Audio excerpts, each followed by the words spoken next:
Muy buenas noches. Dios les bendiga. Estamos en instalaciones de Radio y TV Digital Crisol, RTC. Le damos las gracias al señor arzobispo y a todos aquellos que hacen posible ahorita esta mesa de diálogo, a todos los que están operando y trabajando para hacer esta reunión con el tema de la historia de Martin Luther King. Mi nombre es Samuel García, pastor evangélico de la Iglesia Alfa y Omega. Quiero presentar, compartir con los que estamos aquí reunidos. Y para empezar, uno de los Joel Sierra, profesor, pastor bautista. Buenas noches. Mi estimado Martín Mendoza, profesor, primero católico. Buenas noches. El pastor Misael Pedraza, pastor adventista. Buenas noches, gracias por la invitación. Y mi estimado Mario Isasi. Muy buenas noches, gracias por la invitación. También se encuentran fuera de la cabina algunos compañeros, no sé si puedan darles para que se presenten, manden un saludo. ¿Qué tal? Muy buenas noches, mi nombre es Alberto Sánchez, soy sacerdote de la Iglesia Católica. Muy buenas noches, mi nombre es Juan Ernesto Rodríguez, yo estoy estudiando en la Iglesia Católica la Biblia. Buenas noches, mi nombre es Winston Fermín, pastor metodista. Gracias, muy amables. Nos encontramos aquí en las instalaciones en esa Garza, 1953, esquina con Cotenca, aquí en el centro de Monterrey. El tema que vamos a desarrollar o que vamos a platicar el día de hoy, Martin Luther King y la defensa de los derechos civiles, la igualdad y la inclusión. Lo que pasó en aquel entonces, y cómo vamos a dar cada quien un punto de vista o alguna acción que nos haya dejado esas enseñanzas, esas historias en nuestra vida. Vamos a hacer una dinámica, vamos a trabajar sobre 3 segmentos. El programa contiene esos 3 segmentos con un bloque de 12 minutos, donde cada quien va a participar en esos 3 minutos dando una opinión acerca de unas cuantas preguntas que vamos a realizar. Saludamos a toda la audiencia de Radio Crisol y TV Crisol, RTC A. Le damos muchas gracias por sintonizarnos, por recibirnos. Y como ven, ahorita es una mesa de diálogo donde vamos a compartir diferentes reuniones. Todos somos cristianos, todos somos de alguna manera hermanos, apreciados, amigos, todos. Y dando así la enseñanza, vamos a empezar con lo que dice antes de dar inicio a las preguntas, vamos a trabajar a presentar un video. Bienvenidos al Draw My Life de Martin Luther King Jr. El 15 de enero de 1929 nació Michael Luther King Jr. en Atlanta, Georgia. Fue el heredero de una tradición de pastores bautistas, fundada por su abuelo, seguida por su padre y unos años más tarde, continuada por él. Desde pequeño, Michael vivió de cerca las injusticias de la segregación racial, pero nadie imaginó que ese niño se convertiría en un rayo de esperanza en medio de la oscuridad. Unos años después, Michael cambió su nombre a Martin. Asistió a escuelas segregadas en Atlanta, terminó la preparatoria a los 15 años y después de asistir a la universidad se apuntó al seminario Croce de Teología en Pensilvania. Terminó su doctorado en la Universidad de Boston, donde conoció y terminó casándose con Coretta Scott, una mujer sumamente inteligente que acompañaría al Dr. King en todo momento. A mediados de los 50, Martin se convirtió en pastor de la Iglesia Bautista de la Avenida Dexter en Montgomery, Alabama. Su nuevo puesto se fusionó con su trabajo como defensor de los derechos civiles de su comunidad y le permitió formar parte de la Asociación Nacional para el Progreso de las Personas de Color. Ese solo fue el principio de uno de los movimientos raciales más grandes del mundo. En diciembre de 1955, el Dr. King estaba listo para dirigir la primera manifestación no violenta de personas de color. Se trataba de un boicot a las normas de segregación en los autobuses que duró 382 días. Durante ese tiempo, Martin Luther King Jr. fue arrestado. Su casa fue bombardeada y sufrió varios ataques personales. Al mismo tiempo, se consagró como el líder que el pueblo negro necesitaba. La gente, al ver que las protestas pacíficas, las marchas y las acciones del Dr. King daban resultado, comenzó a seguirlo fielmente y a unirse al movimiento desde todos los rincones del país. El mismo Martin decía que sus técnicas y formas de organización estaban inspiradas en la resistencia pacífica de Gandhi y los preceptos del cristianismo. De 1957 a 1968 viajó más de 9 millones de kilómetros, habló alrededor de 2.500 veces frente a multitudes, fue arrestado 20 veces y atacado otras 4. Siempre aparecía en cualquier lugar donde se cometiera una injusticia. En esos años lideró protestas tan grandes como la de Birmingham, Alabama, que resonó en todo el mundo, y la marcha pacífica en Washington, con más de 250.000 asistentes de todas las edades, géneros y razas, frente a los cuales pronunció su famoso discurso «Yo tengo un sueño». En 1963, la revista Time lo nombró Hombre del Año, y un año después logró que el presidente Johnson firmara el Acta de Derechos Civiles frente a él. El Dr. King era una esperanza en medio de un mundo lleno de crueldad, odio y guerras. Su lucha era admirada en todo el mundo y a los 35 años se convirtió en el hombre más joven en ganar el Premio Nobel de la Paz. Después de recibir el galardón, donó el dinero al movimiento, que aún luchaba por el trato digno y equitativo para todos los estadounidenses. Pero el miedo y la ignorancia desviaron el destino del Dr. King. La tarde del 4 de abril de 1968, mientras se hospedaba en el Motel Lorraine en Memphis, Tennessee, fue asesinado por James L. Ray en el balcón de su habitación. Una hora después del disparo, la vida de Martin Luther King Jr. se apagó, dejando una grieta enorme en un pueblo que contaba con él para lograr un trato digno y justo. Sin embargo, Martin Luther King Jr. supo sembrar la esperanza de que aquel sueño del que habló alguna vez era posible y se llegaría a él de forma pacífica, promoviendo la unión y el respeto. Esa esperanza aún vive como una luz que ilumina el mundo. Bien, en este primer segmento vamos a compartir 4 preguntas y vamos a hablar sobre la vida y obra de Martin Luther King. La primera pregunta para todos los panelistas: ¿de dónde surgió la inspiración de Martin Luther King en su lucha contra el racismo norteamericano? Cedo la palabra, mi estimado Martin Mendoza. Muchas gracias, Samuel. Buenas noches. Pues como hemos visto ya en este pequeño video de introducción, las dos grandes fuentes de inspiración fueron otros movimientos civiles que se estaban dando precisamente en la época en la que Martin Luther King era adolescente. La liberación o la independencia de la India liderada por Mahatma Gandhi y la Declaración Universal de los Derechos Humanos que se estaba dando en París precisamente como consecuencia del fin de la Segunda Guerra Mundial en el 48, en 1948, pues fueron, digamos, movimientos civiles que empaparon un poco de su pensamiento. Pero también es muy importante señalar que con su preparación y su formación espiritual que él tenía como pastor y como miembro de una familia cristiana de mucha tradición, pues obviamente los principios evangélicos también regían su conducta. Y sin duda en los estudios que él cursó tuvo conocimiento de esta cita de Gálatas capítulo 3, donde se habla de que ya no hay un judío o griego, ya no hay esclavo o libre, sino que todos somos uno en Cristo. Y ese es un principio fundamental en la lucha por los derechos y por la igualdad. Perfecto, muchas gracias. Mi estimado pastor Joel, ¿puede compartirnos? ¿De dónde le viene su convicción al pastor Martin Luther King? Esa es la pregunta, ¿verdad? Gracias. Sí, pues muy completa la respuesta del tocayo Martín, ¿verdad? Mendoza. Pero yo quiero subrayar esto del evangelio. Yo creo que sí le debió haber informado y formado al pastor Martin Luther King Jr.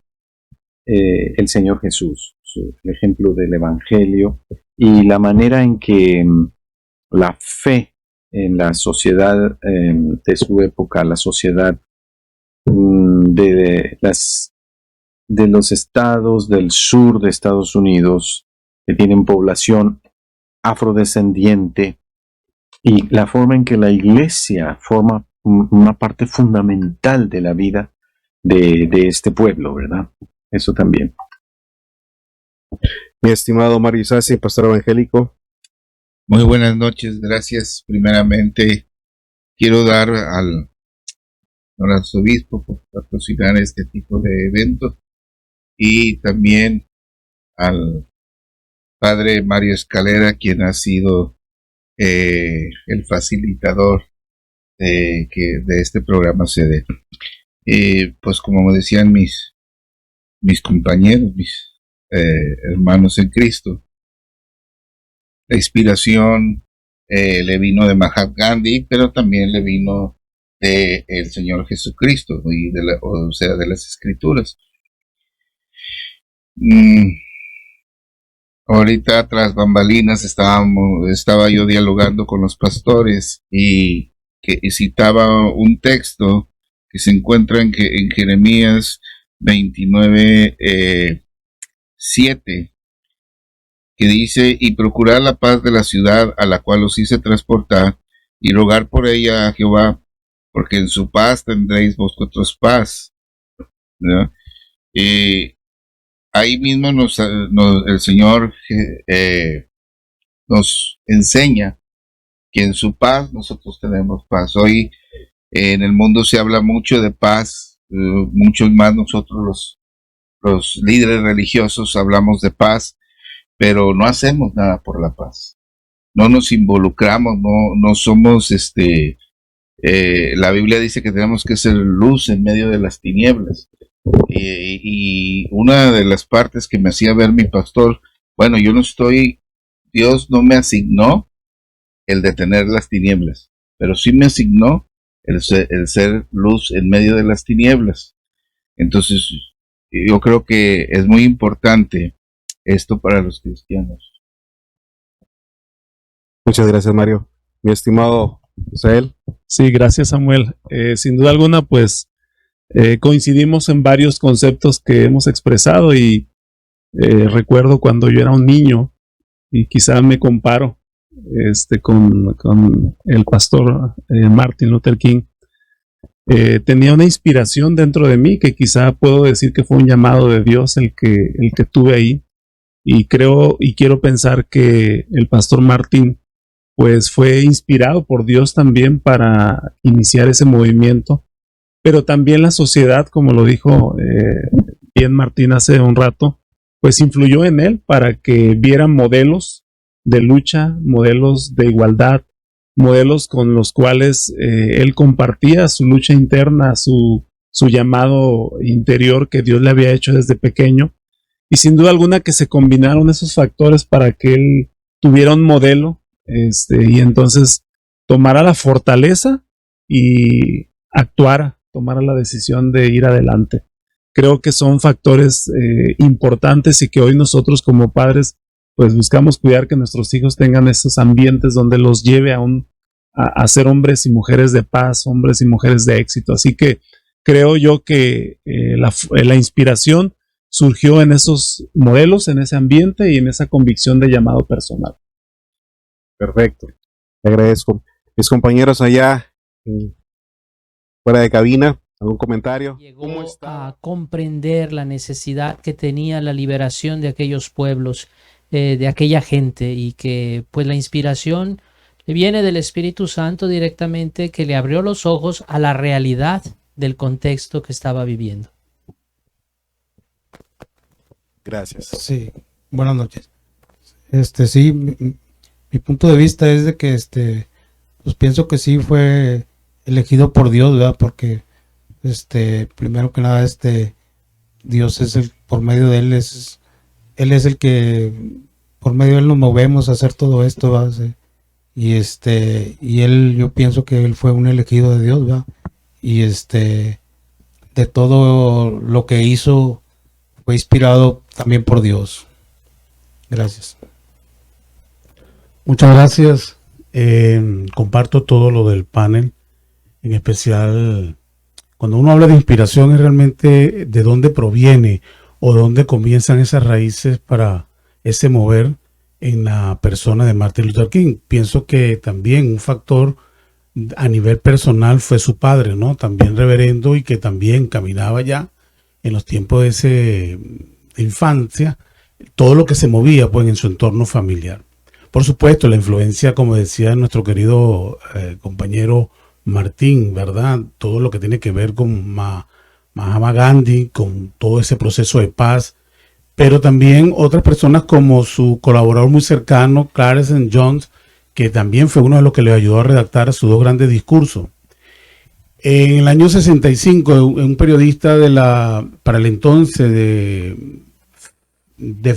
New Face le estaba entrevistando y hubo una palabra muy llamativa de Martin Luther King cuando dijo que él como ministro del Señor tenía un llamado, o sea, tenía una función profética. Entonces vemos cómo en el desarrollo personal, ese liderazgo de Martin Luther King, vemos un sentido real, partiendo de lo que decía nuestro querido pastor Joel, subrayando el Evangelio, realmente el llamado profético en el tiempo del siglo pasado, creo que es una persona que fue la voz profética en función a todo lo que tiene que ver el tema por la cual él luchaba. ¿Cómo estaba organizada la sociedad y la ley en ese año en los Estados Unidos, en esas décadas? ¿Qué nos puede comentar? Sí, bueno, a pesar de que había ya pasado una centenia o 100 años de la emancipación de los esclavos, de que se habían dictado las leyes para prohibir la esclavitud en los Estados Unidos, esto no se había hecho del todo en la práctica. Seguía habiendo mucha discriminación, seguía habiendo mucha explotación, sobre todo de las personas de color, porque una vez que fueron liberados, pues no se establecieron planes o programas de gobierno para que ellos pudieran acceder a un trabajo digno, a una vida digna, y pues no les quedaba otro remedio más que ofrecerse prácticamente como esclavos sin cadenas hacia quienes estuvieran dispuestos a contratarlos. Y en particular en algunos estados del sur de los Estados Unidos, pues esa discriminación era muy marcada y se veía como algo normal el que las personas blancas y las personas de color tuvieran diferentes condiciones de vida. Estimado pastor Joel Sierra. Gracias. Yo creo que la palabra clave aquí sería la palabra segregación para definir el estado de la sociedad en la década de los 40, 50 y 60 en Estados Unidos. Segregación quería decir que si por el color de la piel una persona podía o no podía utilizar un baño público en una estación de autobús o de tren, podía o no podía entrar a un restaurante, y eso es solamente por decir las cosas más banales. Había cosas mucho más profundas, como por ejemplo tener el acceso a la escuela, a la universidad, que definitivamente estaba negado, no solo por la falta de recursos económicos, sino especialmente por la falta de oportunidades, las puertas cerradas de los centros educativos. Tenía que haber una escuela, una red de escuelas en el sur de Estados Unidos dedicada solamente a la educación superior de las personas afrodescendientes. Todo obedeciendo a la lógica de la segregación. Y bueno, esta lógica de segregación que más o menos gobernaba o era rectora sobre las relaciones cotidianas de la población, iba acompañada de un brazo violento, un brazo terrorizador, ¿verdad? Promotor del terror, que era el Ku Klux Klan. Era como una especie de club secreto, pero a voces, donde los hombres de raza blanca iban y aterrorizaban a alguna casa habitación, a la misma casa del pastor Martin Luther King Jr. El Klan llegó y puso una bomba. Es decir, había no solo una práctica social, sino que también había un brazo de violencia que aterrorizaba a la población. Así es, y evidentemente creo que todavía ha seguido hasta ahorita el día de hoy, con algunos cambios de racismo, todavía siguen, permanecen. Mi estimado pastor Mario Isasi, ¿cómo estaba organizada la sociedad y la ley en esos años? ¿Qué nos puede comentar? Me gustaría, si usted me lo permite, pastor, contestar esta pregunta un poquito más hacia la actualidad, ¿verdad? En aquellos tiempos, como ya lo dijeron mis compañeros panelistas, pues estaba, por un lado, se estaba levantando un movimiento pacifista, ¿verdad? Y por otro lado se estaba levantando un movimiento violento, vamos a decirlo así. Hoy en la actualidad seguimos viendo eso, ¿verdad? Sí es cierto que Martin Luther King logró muchas cosas, ¿verdad? Y esto nos debe de ser inspiración a nosotros como creyentes de Cristo, porque debemos ver que el querer es poder. El querer es poder.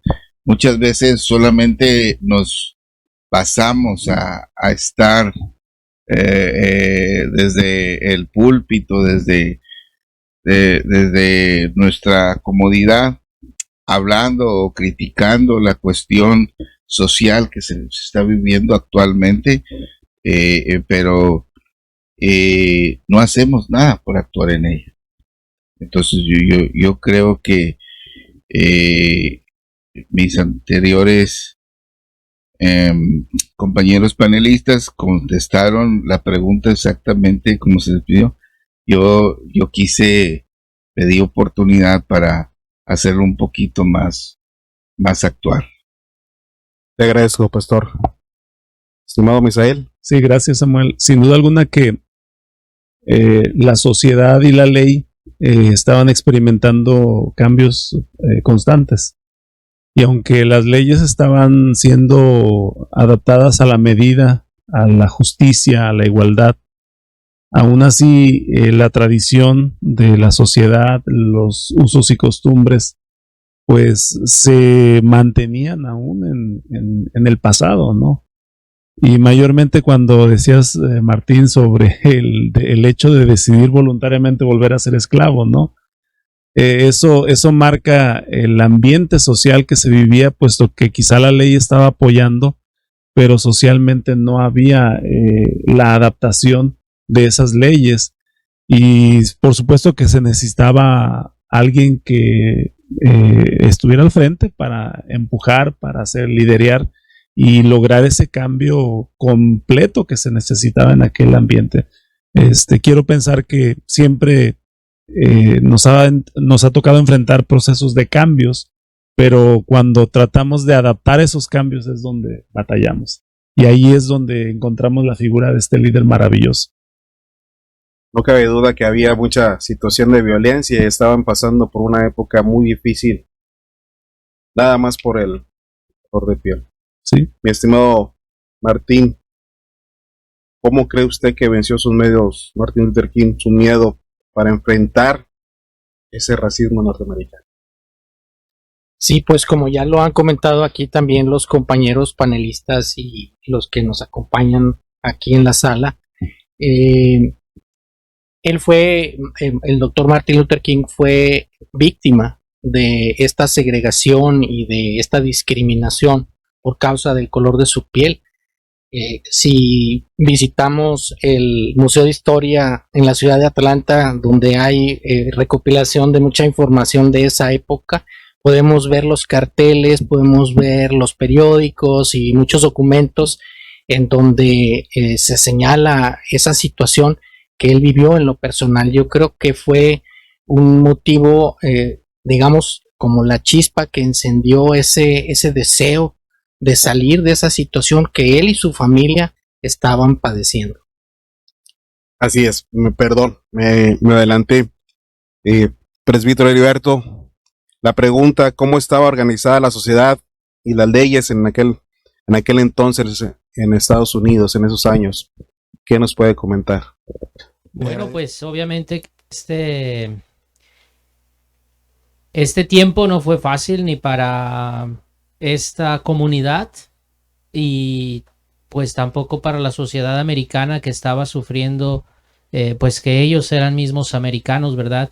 Y yo creo que este hecho de la discriminación racial tiene una influencia mayor que solamente el no poderse sentar en un autobús o el tener que ceder a las personas blancas el lugar, o el no poder entrar a un restaurante o un baño, etcétera. Yo creo que tiene una repercusión en la psicología del ser humano muy, muy poderosa, en la que prácticamente denigra al no ser persona aquella comunidad, aquel individuo.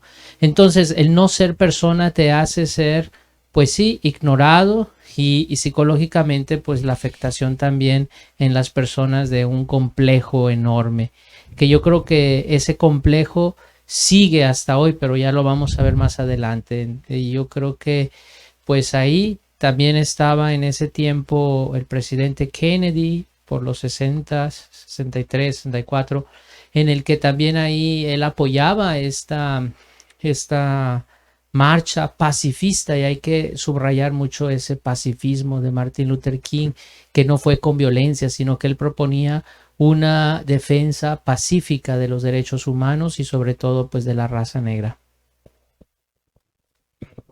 Sí, como se comentaba, pues que todo esto quería una marcha pacífica, perdón, no, violenta, ¿verdad? Todo lo manejaba ya por medio de ser pacífico, de tener paciencia, ¿verdad? Que era pues no, ya no quería violencia, y por el racismo y todo eso, ¿va? Como vimos ahorita el video, ¿va?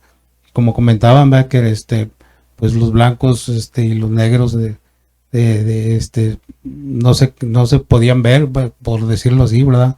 Entonces, pues era algo que en ese tiempo pues estaba mal, y que querían manejarlo de otra manera, ¿va? De una forma pacífica, ¿va? Es mi punto de vista. Bueno, creo que el punto en el año 64, el movimiento que liderizaba Martin Luther King, logra con éxito una ley que purga todo lo que tiene que ver con la discriminación, todo lo que compete la discriminación. Y eso es basado a que, pienso yo, que a partir de ahí hay un quiebre en la parte legal en ese país llamado, Estados Unidos, y que estaba sufriendo esa situación de discriminación, porque eso no era algo que se mantenía, sino que venía rodando a pesar del pronunciamiento de Lincoln en su tiempo de abolir la esclavitud. Eso mantuvo un perfil, llamaríamos nosotros desde Venezuela el tema de los blancos criollos, que eran los oligarcas, los que mantenían el contexto de poder, y mantuvieron el aspecto legal de una manera igual, pero realmente excluyendo aún a estos a este contexto pues racial, para no tener derecho en algunos aspectos que tenía que ver con lo social o con la injerencia política. Entonces pienso yo que todo este movimiento es lleva a ser explosivo por toda la forma como fueron tratados, como fueron vejados, como fueron, muchas muertes. Si nos ponemos a hablar de tantas situaciones que vivieron esas personas, es realmente algo que lamentar. Pero creo que el éxito, aunque la parte legal del tiempo no era a favor de la población afrodescendiente, sino tenía que ver más que todo a favor del contexto blanco. La legalidad siempre estuvo inclinada hacia un lado. Creo que Martin Luther King, a través de su movimiento pacífico, con todas las personas que lo asesoraban, generó pues un quiebre a nivel legal en los Estados Unidos para levantar un orden jurídico a favor de la discriminación. Muchas gracias. Le agradezco, Winston. Regresando a la pregunta, ¿cómo venció en sus medios Martin Luther King para enfrentar ese racismo, mi estimado pastor bautista Joel Sierra? ¿Qué nos puede compartir? ¿Cómo venció sus miedos el pastor Martin Luther King Jr.? Pues la respuesta es porque en el amor no hay temor. Y entonces, gracias a la fuerza del amor, Eso es lo que le ayudó a Martin Luther King Jr. a vencer sus miedos, sus temores, a comprometerse en la lucha contra el racismo. Voy a leer un párrafo de su sermón La fuerza de amar, que predicó en Montgomery, Alabama, en donde él fue pastor en la Navidad de el 1957. Todavía faltaban 7 años para que se firmara eso que dice Winston, la Carta de los Derechos Civiles. Lyndon B. Johnson, el presidente, firmó en presencia de Martin Luther King Jr. esa Carta de Derechos Civiles. El problema era que existían las leyes, pero la gente tenía miedo a ir a registrarse para votar. El sistema en Estados Unidos es que antes de votar tienes que registrarte. Entonces, sí podían votar, pero no lo hacían por el miedo, ¿no? Y entonces esto forma parte de aplicar la fuerza del amor, que es lo que dice aquí en este párrafo el pastor Martin Luther King Jr. Dice así: durante más de 3 siglos, los negros norteamericanos han sido golpeados con la vara de hierro de la opresión, frustrados de día y atosigados de noche por una injusticia intolerable, y cargados con el peso detestable de la discriminación. Forzados a vivir en estas condiciones vergonzosas, nos sentimos tentados a agriarnos y a vengarnos con un odio igual. Pero si eso sucede, el orden nuevo que queremos solo será una copia del orden antiguo. En la fuerza y la humildad debemos oponer el amor al odio. Así que así venció este pastor sus miedos por medio de la fuerza del amor. Excelente. Mi estimado pastor Marisasi, ¿cómo cree usted que venció sus miedos Martin Luther King para enfrentar ese racismo? Bueno, pues me imagino que debería o debió haber tenido una relación muy estrecha con Dios. Una relación muy estrecha con Dios, y ahorita se mencionaba que nuestros inspiradores eran Mahatma Gandhi y el Señor, o sea, el Señor Jesucristo o las Sagradas Escrituras. Entonces, yo creo que debería de haber tenido una intensa relación. Pero la Biblia dice que Dios es el que pone el querer como el hacer. Y entonces, pues lógicamente esto no era, si lo vemos desde el punto de la lógica de él, pues como que muchos pensaríamos, bueno, ¿y a mí qué me importa, va? Que estén golpeando a tal o cual persona, mientras no me golpeen a mí, ¿verdad? Estamos bien.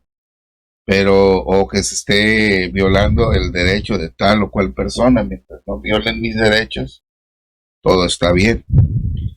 Pero yo creo que sí, como dijo ahorita el pastor Misael, debió tener una íntima relación con Dios, y pues Dios tuvo que poner una inspiración muy grande en él.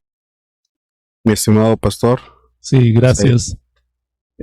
Quiero pensar que los miedos se vencen cuando se llega hasta al límite de las cosas. Las personas, el ser humano logra soportar una vez, logra soportar, pero llega el momento en que decimos ya basta, ¿no? Y creo que es un proceso natural que el pastor Martin Luther King debió haber enfrentado. Y a veces nosotros defendemos causas que quizá no hemos experimentado, no hemos vivido, pero en su caso él vivía esa desigualdad, él enfrentaba esa lucha, ese racismo, ese clasismo tal vez, y el vivir esa experiencia pues fue el que le llevó al límite, a reunir todos los elementos para entonces poder dar ese paso decisivo. Creo que son las situaciones y circunstancias que contemporáneamente todos enfrentamos, ¿no? Llega un momento en que tenemos que reunir los elementos y actuar. Estimado profesor Martín Mendoza, ¿cree usted que podemos considerar a Martin Luther King un mártir en su lucha? Muy interesante esta pregunta, Samuel, y quisiera comentar dos cosas. Primero, si vemos la palabra mártir de su etimología griega original, pues es el testigo. Y sin duda que Martin Luther King Jr. fue un testigo de la fe y del amor a nuestro Señor Jesucristo en esa lucha y en ese compromiso con los que estaban sufriendo en ese momento. Si lo vemos en el sentido actual de la palabra mártir, que es aquella persona que muere por una causa o sufre por una causa, pues efectivamente lo hizo. Y quiero ir un poco más allá, apoyado un poco en un comentario que nos hicieron ahí los compañeros de la sala, en que no solamente fue un mártir, sino también un verdadero profeta. Quienes compartimos el bautismo, todos nosotros, miembros de una sola iglesia de Jesucristo, pues tenemos ese don y ese encargo de ser profetas, de anunciar y de denunciar. Anunciar el Evangelio, anunciar a Jesucristo resucitado, pero también denunciar aquellas situaciones que van en contra de la dignidad de la persona. Y él seguramente en muchas ocasiones, en sus discursos y en su vida familiar, anunció y denunció. Y no solamente se quedó en la palabra, sino que fue un hombre de acción. Él acompañaba las marchas, él estaba presente en las protestas, él redactaba muchos de los documentos. Entonces no se quedó solamente en la palabra, sino que se fue a los hechos, y eso es lo que hizo grande su figura, es mi opinión. Querido profesor y pastor bautista Joel Sierra, fue un mártir.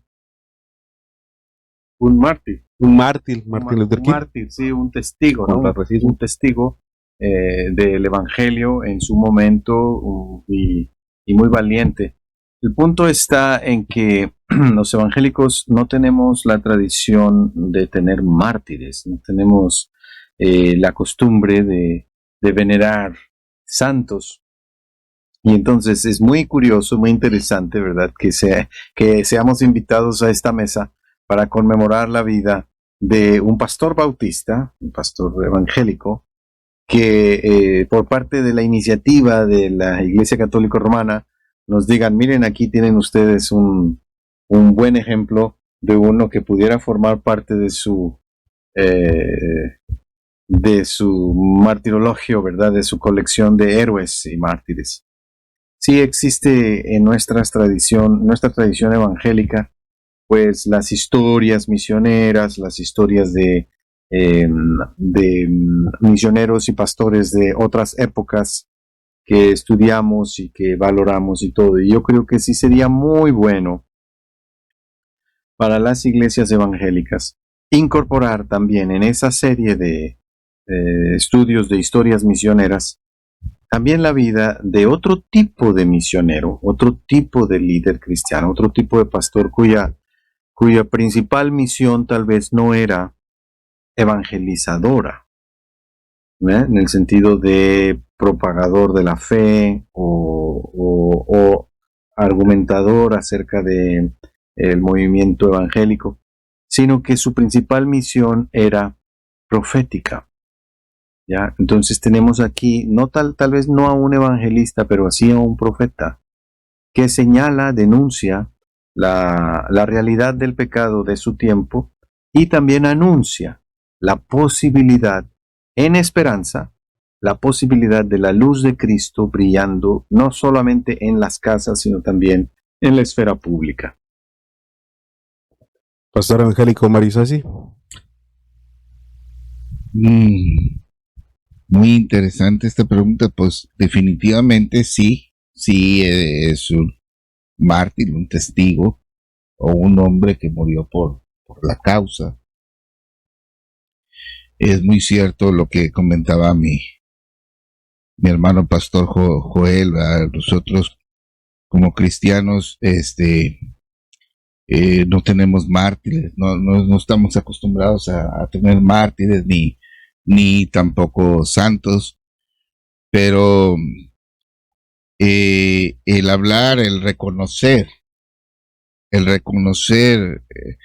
el trabajo de un siervo de Dios no es estar dando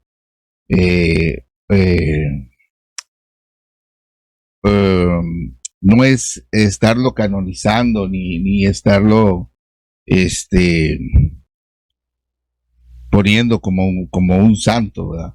Aunque bueno, todos somos santos y eso es otro tema, no nos vamos a meter ahí, pero sino que Dios no está peleado con el reconocer el trabajo de cada uno de sus siervos, sino, es más, el mismo Señor Jesucristo lo reconoció en el libro de Job, cuando tuvo la charla con Satanás y le dijo, ¿has considerado a mi siervo Job? El mismo Señor Jesucristo estaba reconociendo a Job. Pero no por eso se le estaba hincando, ni lo estaba poniendo en una estampita, ni nada de eso. Sino que estaba reconociendo la fidelidad y el amor que Job tenía hacia él. Entonces, ahorita, más que nada, este programa está enfocado a eso, a reconocer la fidelidad y el amor que mismo Luther King con sus hechos demostró hacia Dios. Pastor Adventista Misael Pedraza. Sí, gracias. Definitivamente Martin Luther King fue un mártir porque perdió la vida por defender sus convicciones, sus ideales, independientemente de su origen denominacional. Creo que es un hombre que merece ser reconocido, un hombre que merece también ser parte del modelaje, no solamente de nosotros, sino también de los más jóvenes, para seguir luchando por algunas causas que Dios quizá todavía quiere pelear en este momento. Presbítero Heriberto.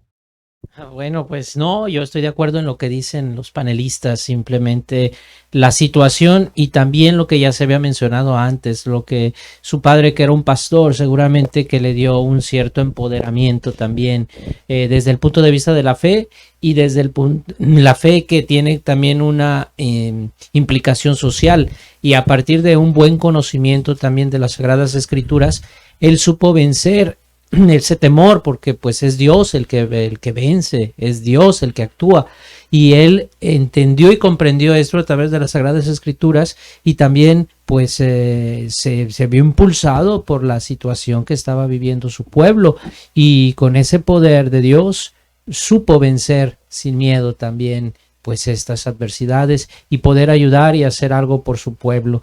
Pues fue el nuevo Moisés que daba la libertad a un pueblo en necesidad, a un pueblo esclavizado. Bueno, sí, así es. Comparto la misma, viéndolo desde el punto de vista del temor, ¿verdad?, que había y todo eso. Entonces, yo pienso que Dios le dio los medios también para, igual como las Sagradas Escrituras, como lo menciona Josué, ¿verdad? Sé valiente, ¿verdad? Y esfuérzate y sé valiente, ¿verdad? O sea, yo creo que todo eso también viene de la inspiración divina, ¿verdad? Y que lo llevó también a hacer y a vencer todos esos miedos, ¿verdad?, que él tenía, ¿verdad? Que pues, me imagino que no fue fácil, ¿verdad? Y Dios le ayudó y le permitió hacer todo esto. Mi estimado Winston. Bueno, miedo, como ser humano todos tenemos esa condición, ¿no?, para la vida, y el mismo Señor Jesucristo en su momento de angustia en el Getsemaní es un reflejo también desde esa perspectiva, ¿no? Yo quiero poner en cuenta de que uno de los niveles de miedo de Martin Luther King, creo yo, que fue la experiencia que vivió cuando la amenaza de muerte, y él pensaba en su familia a la edad de 27 años. donde estuvo arriesgando. Entonces, José Beltrán, un periodista español en un portal llamado Vida Nueva, él hace un trabajo excelente que habla de los 10 textos imprescindibles de Martin Luther King y lo titula como La fe y el Dios de Martin Luther King. Pero en el 5, que se refiere exactamente en el tema pues, puntual, él extrae, de todos esos puntos, él extrae escritos de Martin Luther King y en relación a ese episodio, él escribe eso y me permiten leerlo. Me disculpan, me tengo que poner los lentes porque yo no tengo edad para ver cerquita. Dice, cito, ¿no? Martin Luther King expresa en esa angustia, dice, tienes que llamar a aquella persona de la que tu padre te solía hablar, pensando en lo que dice el presbítero, en ese poder que puedes hacer que haya una salida en donde no hay salida. Y entonces descubrí que la religión tenía que hacerse real para mí y que yo tenía que conocer a Dios por mí mismo. Y me arrodillé ahí cerca de esa taza de café, nunca lo olvidaré. Y, oh sí, hice una oración y oré en voz alta aquella noche y dije, Señor, estoy aquí tratando de hacer lo que es correcto. Creo que estoy en lo correcto. Creo que la causa que representamos es correcta, pero, Señor, debo confesar que estoy débil ahora, que estoy flaqueando, estoy perdiendo coraje y no puedo dejar que la gente me vea así, porque si me ve débil y perdiendo mi valentía, comenzarán a debilitarse. Es una expresión de un hombre con temor, con angustia, en una noche en la cual defendía o pensaba cuál iba a ser el destino de su esposa y de su hija en ese momento. Entonces creo que sí había niveles de temor y de angustia por Martin Luther King, pero sin dejar, y aquí es donde vemos pues cómo él resalta su vinculación desde su espiritualidad, desde su fe, agárrese el coraje para ir entonces a los pies del Dios de la vida, aquel que nos va a dar la fuerza para sobresalir de cualquier situación que lleve a la angustia. Continuamos. El segundo segmento trata de tropicalizar el problema del racismo de Estados Unidos aquí en Monterrey, aquí en Nuevo León, presentando gestos, lenguajes y cuestiones discriminatorias en relación a las personas, ya sea pobres, indígenas o migrantes. Las preguntas son las siguientes. ¿De dónde nos viene la influencia del racismo? ¿De Estados Unidos o de España? 2. ¿Los españoles en la conquista infundieron el racismo y el clasismo en los mexicanos mestizos? Y la tercera pregunta, ¿en la educación mexicana se ha cultivado el racismo y el clasismo? Mi estimado Martín. Gracias, Samuel. Pues mira, yo quisiera comentar que en todas las culturas y en todas las épocas, y como consecuencia de nuestra naturaleza frágil por el pecado, ha habido discriminación y ha habido segregación. Lo podemos evidenciar muy fácilmente porque en las culturas prehispánicas, antes de la llegada de cualquier europeo a América en la era moderna, ya existían las clases y las diferencias. Había los tlatoanis, los sacerdotes, las clases pudientes, los macehuales, que eran el pueblo, y todavía por debajo de ellos estaban los esclavos. Y en algunas culturas no solamente se les hacía trabajar, sino que se les sacrificaba ritualmente y se les comía. Entonces, pues más que tratarlos como un objeto, no puede haber peor discriminación. Y sin embargo, no cambió mucho la situación con la colonia, con la colonización, porque de todas maneras solamente cambió la forma. Ahora había otras formas de discriminar y de segregar. Desgraciadamente mucha de esta herencia todavía nos queda y es común que en ciertas regiones o en ciertos lugares de México y de nuestro estado se siga discriminando a las personas por su color de piel, por su etnia, por su religión, etcétera. Entonces, pues es una tarea que tenemos todos pendiente. Estimado Pastor Joel Sierra. Sí, muchas gracias. Bueno, es que buscar si el racismo viene de acá o viene de allá, viene de Estados Unidos, viene de España, es como echarle la pelota siempre al otro, ¿verdad? En realidad, como dice Martín, todos tenemos en nuestra naturaleza pecaminosa las raíces del racismo. Todos somos racistas, en realidad. No vino de España porque, como bien lo dice Martín, no solo la sociedad mexica estaba estratificada jerárquicamente, sino que ellos también le decían a su manera a los grupos que no hablaban el náhuatl, chichimecas, ¿verdad? Y ese era no había una tribu propiamente que fueran los chichimecas, sino que era un término genérico que abarcaba a todos los que fueran incivilizados o bárbaros o que no sabían hablar el idioma náhuatl, que era una lengua culta, una lengua fina, ¿ya? Y la palabra chichimeca puede traducirse como perro, ¿verdad? Hombres que son perros, ¿no?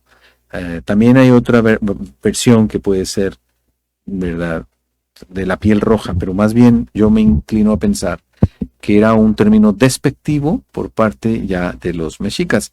Entonces, el racismo no lo trajeron los españoles, ¿no? El racismo está en el corazón humano, independientemente de qué raza tengamos o qué lengua hablemos.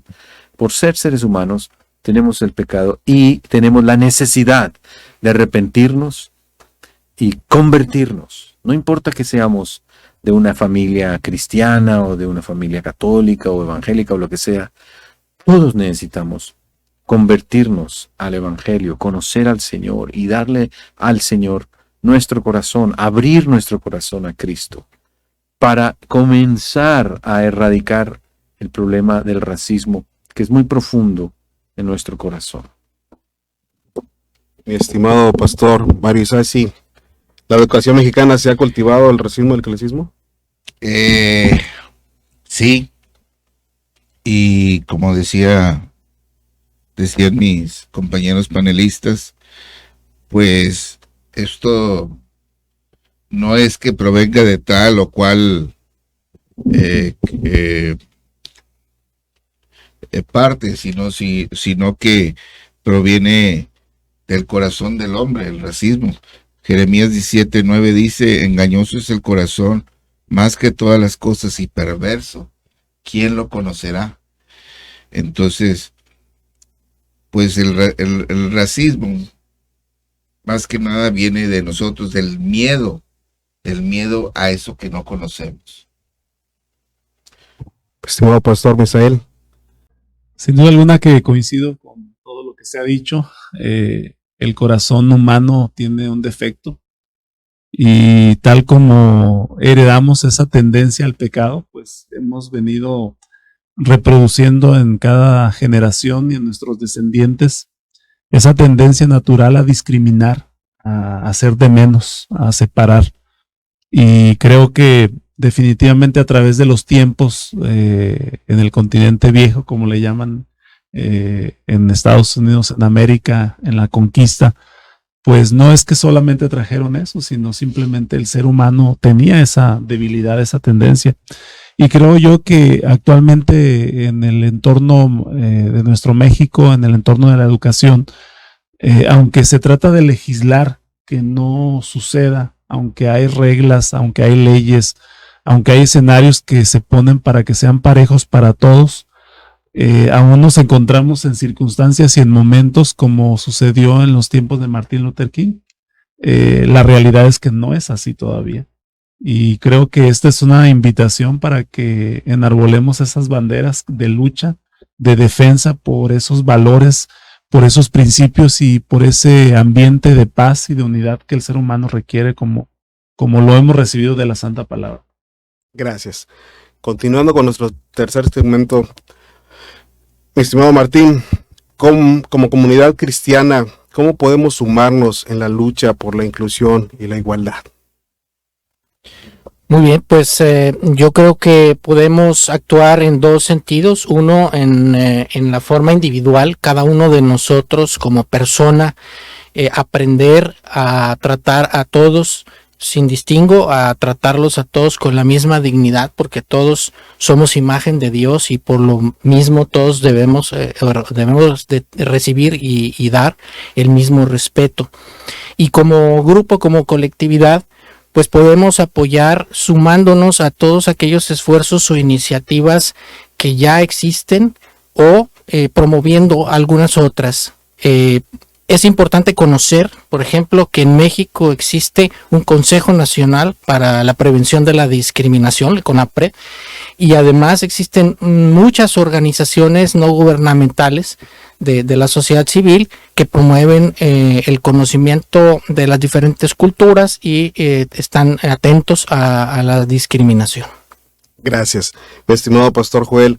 ¿Qué podemos hacer para superar las expresiones, manifestaciones racistas, clasistas de nuestra cultura mexicana en las familias de nuestras congregaciones religiosas? ¿Qué podemos hacer? Bueno, decía Miguel de Unamuno que el fascismo se cura leyendo y el racismo se cura viajando. Y es muy importante conocer más, informarnos más de la historia y también de la geografía, viajar y leer todo lo que podamos. Por ejemplo, yo me sorprendí de enterarme que en nuestra historia mexicana el ingrediente afro-mexicano jugó un papel importantísimo para la lucha de la independencia. José María Morelos y Pavón era mulato, así como Vicente Guerrero. Eran ellos de raza afro-mexicana, ¿verdad? Pero en las escuelas no nos lo enseñan así, ¿no? Y la contribución de lo africano en la identidad mexicana casi no se ha sabido valorar, ¿verdad? Los africanos fueron traídos a México como una iniciativa de Fray Bartolomé de las Casas por salvarle la vida a los indígenas que bajo el sistema de las encomiendas españolas estaban siendo exterminados con el trabajo terrible y las enfermedades y todo. Y entonces se incorpora la fuerza de trabajo de los esclavos africanos y vienen estos a enriquecer nuestra cultura, nuestra música, nuestro folclore, nuestra comida, nuestra manera de hablar. Hay mucho de esta tercera raíz africana que forma parte de la identidad mexicana, no solo lo español y lo indígena. Entonces, yo creo que eso, conociendo, ¿verdad? Y también intencionalmente, Samuel, haciendo el voto de nunca más volver a decir un chiste racista, nunca más reírse de un chiste racista, ni celebrar un chiste racista o un comentario racista en la vida de la congregación religiosa, en la vida de la iglesia, ¿no?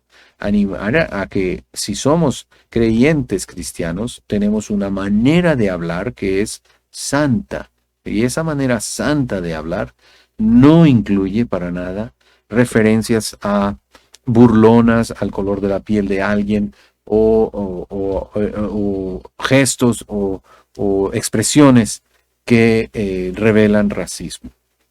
Mi estimado pastor Mario Isasi, así como decía el pastor Joel ahorita, ¿cómo podemos desterrar esos dichos, refranes, gestos despectivos en nuestra cultura? ¿Algo más? Bueno, primeramente, como dijo el pastor Joel, primero que nada, informándonos, educándonos. ¿Verdad? Primero que nada, educándonos. Tratando de cambiar nuestro lenguaje. Porque a veces decimos una cosa y tal vez para nosotros no sea ofensivo, pero para otra persona puede ser ofensivo, ¿verdad? Entonces, por ejemplo, no hablamos igual los regiomontanos a los de Veracruz o a los de Sinaloa o a otras partes. Y a veces nuestras maneras de hablar son ofensivas hacia los demás. Entonces también tenemos que, una, educarnos, otra, informarnos, y la tercera, pues como estamos haciendo ahorita, a través de dialogar. Pastor Misael, ¿cuáles son las causas y los efectos del racismo y el clasismo? Sí, creo que uno de los elementos que han mencionado nuestros compañeros es el informarte, el conocer, el saber. Y eso define quién eres tú. Porque la persona que es racista, que es clasista, es una persona insegura, una persona que no sabe quién es, que no sabe el valor que Dios le da. Cuando nosotros conocemos el valor que tenemos como personas, sin necesidad de pisotear los derechos de otra, entonces entendemos el valor de la vida, entendemos quiénes somos, y eso nos lleva entonces a evitar y a poder contribuir con un ambiente de unidad y paz. Recuerdo aquel momento en que Jesús estaba por ascender al cielo, dice la Escritura, y dice que estaban en el momento de la última cena. Ustedes recuerdan esa escena, y entonces todos esperaban que viniera un siervo a lavarle los pies, porque esa era la tradición. No se podía concebir que un líder, que un rey, que un maestro hiciera una labor de siervo. Sin embargo, Jesús dice que se despojó de todo lo que tenía, fue hasta donde estaban sus discípulos y comenzó a lavar los pies de sus discípulos. Él iba al cielo, no le iba a quitar nada a hacer eso. No le hacía más ni menos, simplemente era un servidor. Cuando nosotros entendemos el valor que Jesús nos da, el valor que nosotros tenemos como seres humanos delante de Dios, es entonces cuando nosotros podemos evitar lo que hoy estamos platicando aquí acerca del racismo, precisamente el clasismo. Y creo que las causas principales del racismo y del clasismo, pues es la falta de conocimiento de quién soy yo, la falta del conocimiento del valor que Dios me da. Y creo que es una situación muy simple. Cuando tú estás seguro de lo que Dios te da, cuando tú estás seguro de lo que Dios ha hecho en tu vida, lo único que puedes hacer es tratar bien a las personas, extender la mano, ser compasivo, misericordioso. Cuando tú no has entendido el valor que Dios tiene para ti, es entonces cuando se genera esos ambientes de discriminación, y como decíamos hace rato, incluso aún en nuestros ambientes, en nuestros círculos familiares, religiosos, suceden esos chistes inocentes, Pastor Joel, ¿no? Y esas son de las cosas que tenemos que ir un poquito, pues no un poquito, mucho, desterrándolas. Y ya para finalizar, la última pregunta: ¿cómo podemos convivir con alguien racista o clasista?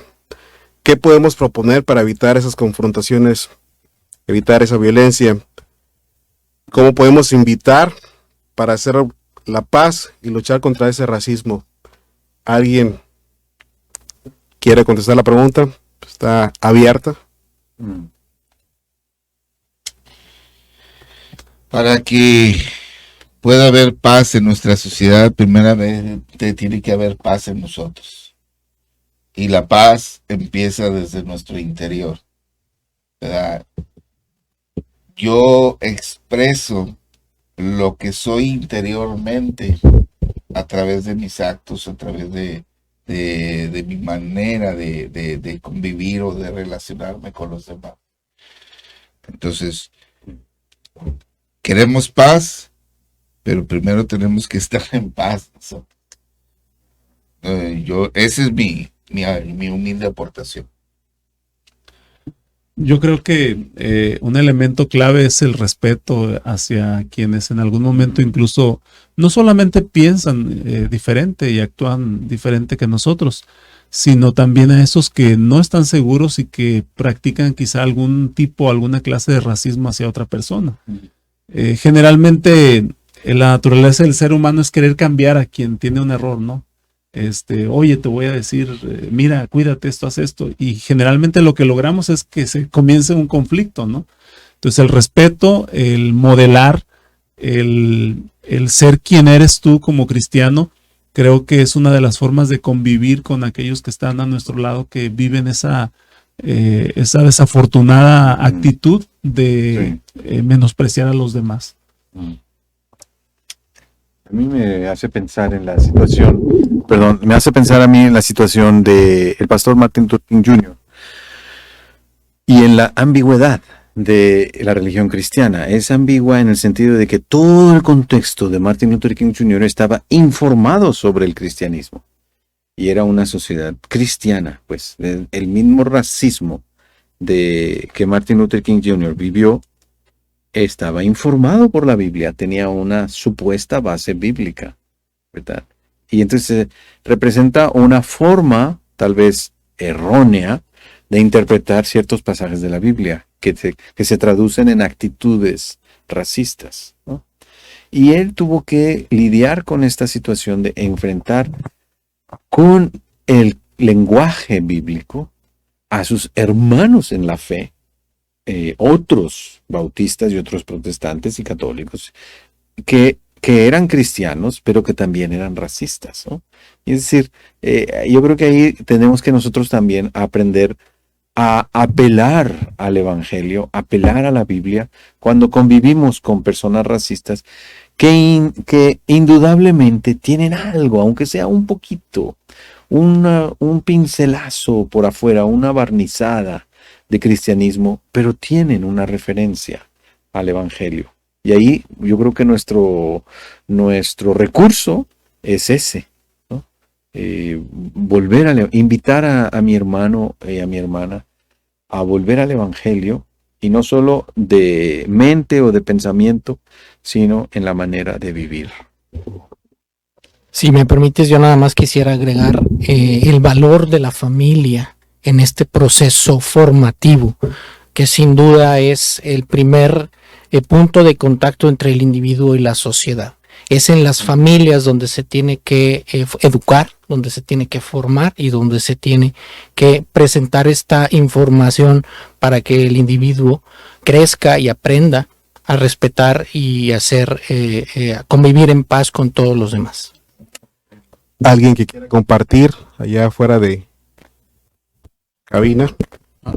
Bueno, no, yo quisiera ir más allá y comparto muy bien lo que dice nuestro querido consiervo Martín. El punto de partida en el hogar es importantísimo y cómo nosotros debemos dar los fundamentos clave para reflejar desde la perspectiva cristiana lo que el Evangelio nos manda a hacer. Yo sinceramente quiero abordar, todo es posible, como dice el pastor hermano adventista, tiene que ver con el respeto, pero más allá creo que necesitamos movernos a una forma de enseñar, de buscar la forma de cómo transmitir y comunicar lo que nos dice el Evangelio en función, viéndolo desde los lentes como cristianos, en este tema tan real y que se convierte de manera grande según la situación, como también en la parte micro. Entonces, internamente, como decía el pastor Joel, hay comunidades y lamentables, se sigue viviendo, a lo mejor no desde una perspectiva de color, sino de otros, desde otra forma, pero aplicando la misma función. Entonces necesitamos empezar a generar en la unidad de las comunidades, indistintamente del apellido que tenga, porque esto es una situación que nos llega a todos como comunidad eclesiástica en función de qué hacer, cómo trabajar, de qué manera podemos enseñar, cómo nos encarnamos en nuestras comunidades, qué conocemos en nuestras comunidades, qué cosas podemos aportar en nuestras comunidades desde nuestra perspectiva como iglesia y de forma de cómo podemos extender nuestras manos para empezar a hacer un trabajo que ayude a lo mejor en un proceso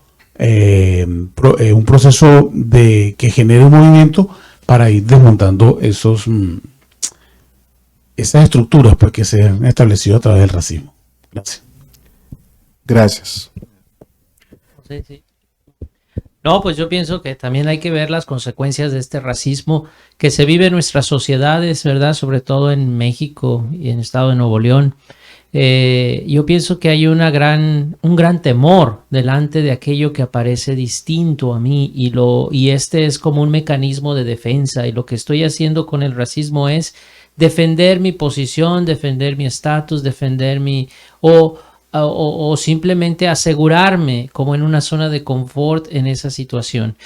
Y hay que ver, primero hay que ser conscientes que todos somos racistas por naturaleza, tenemos un grado de racismo y hay que ser conscientes para evitarlo. Y el ser conscientes de ello nos invita también a decir, en este momento puedo ser racista y puedo detener mi acción o mi pensamiento o mi criterio, porque nos dejamos de llevar tantas veces por criterios distorsionados que me ha creado la cultura, el contexto, la escuela, la familia. ¿Sí? Y puedo ser consciente en qué momento soy racista y en qué momento puedo también dejar de serlo, opto por serlo. Entonces, ahí pues una invitación también a la conciencia de cada uno de nosotros y decir, hasta aquí dejo de ser racista y opto por la apertura y el conocimiento de aquello que es diverso mío, que no es como yo lo creo, yo lo pienso. Por otro lado, también pues sí quería que las personas que sienten ese racismo por parte de la sociedad o por parte de la comunidad eclesial, nosotros que somos líderes religiosos, se acerquen a sus pastores y digan, yo estoy viviendo una situación de racismo, para ver cómo se le puede ayudar y apoyar en darle una mano. El problema en el racismo es de que pensamos que es así y las personas piensan que es así, que me hagan un chiste por mi estatura, por mi peso, por mi color, por mi raza, por mi credo, por mi preferencia, por lo que sea. Y no es así, no es normal el racismo. Entonces hay que aprender a denunciar el racismo, armarnos de valor, y por eso está siempre el líder que está delante de mí para ser consciente de que el racismo se puede denunciar. Gracias. A nombre de Radio y TV Digital Crisol, en este panel estuvo participando el profesor y pastor Joel Sierra, pastor bautista, Mario Mendoza, profesor ingeniero católico, Misael Pedraza, pastor adventista, Mari Isasi, pastor evangelista, y un servidor, Samuel García, también pastor evangelista. Yo nada más quiero terminar con una frase que también mencionaba el reverendo Martin Luther King. Todos tenemos un sueño, pero la que me gustó a mí fue: no los veo ni por color de piel ni religión, sino que a todos los veo como hermanos, hijos de Dios. Todos aquí yo creo que opinamos y damos muchos puntos de vista importantes. Les invitamos a cada uno de sus iglesias, congregantes, a decir no al racismo. Agradezco a todos aquí en el panel. Dios les bendiga. Muchas gracias. Gracias.